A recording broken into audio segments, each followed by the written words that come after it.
wabarakatuh. Halo semuanya, perkenalkan kami dari Kelompok 1. Di sini kami akan menjelaskan mengenai apa sih itu ekonomi sumber daya manusia. Dan apa aja sih ruang lingkup yang ada di ekonomi sumber daya manusia?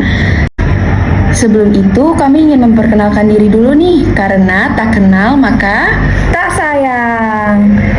Halo semuanya, perkenalkan aku Atika. halo, aku Adis. Halo, nama aku Jova. Hai, nama aku Kania. Hai, aku Fani. Halo semuanya, perkenalkan aku Rahma. Hai, nama aku Nana. Halo, aku Mumu. Hai, aku Risma. Halo, aku Rica. Kamu tahu nggak sih apa itu ekonomi sumber daya manusia? Nggak tahu. Maklum, aku minim pengetahuan. Emang apa sih ESDM itu? Nama makanan kah? Kasih tahu dong. Wah, parah nih. Aku kasih tahu ya. Jadi, secara umum, ekonomi sumber daya manusia merupakan salah satu bagian dari ilmu ekonomi yang mengkaji dan menganalisis pembentukan dan pemanfaatan sumber daya manusia yang berhubungan dengan pembangunan ekonomi. Oh, gitu. Wah, aku baru tahu kalau ada istilah ESDM dalam dunia perekonomian. Berarti ESDM itu singkatan dari ekonomi sumber daya manusia, yang berarti ilmu ekonomi yang mempelajari sumber daya manusia yang memiliki hubungan dengan pembangunan ekonomi. Kira-kira apa aja sih ruang lingkup dari USDM itu?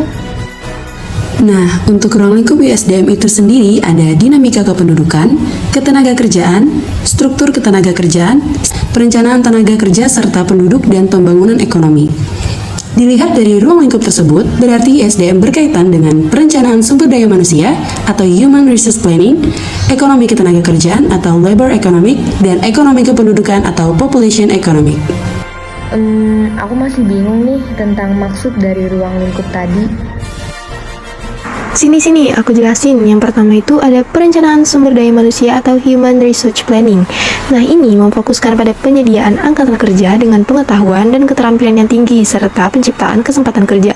Kemudian membawa pada arah telaahan perencanaan sumber daya manusia yang meliputi analisis permintaan dan penawaran tenaga kerja yang akan terjadi di masa yang akan datang. Terus ekonomi ketenagakerjaan itu apa?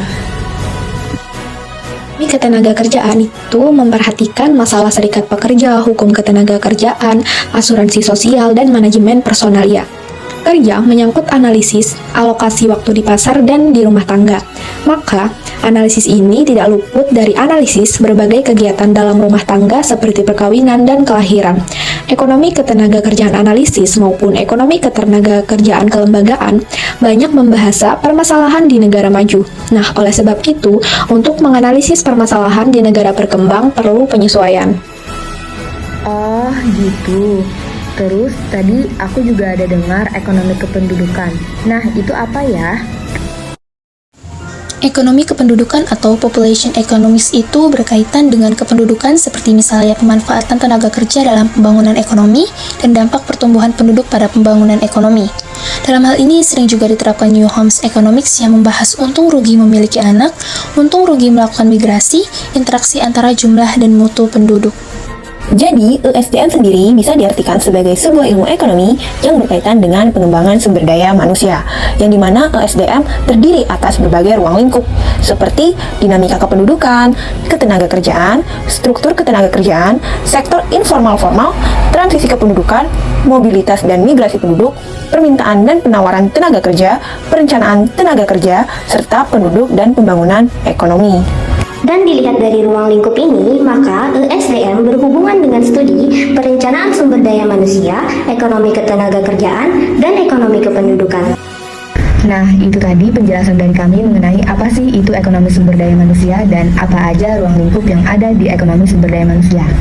Semoga apa yang sudah kami jelaskan bisa bermanfaat untuk kedepannya. Apabila ada kesalahan, mohon dimaafkan. Terima kasih sudah menonton. Dadah semuanya!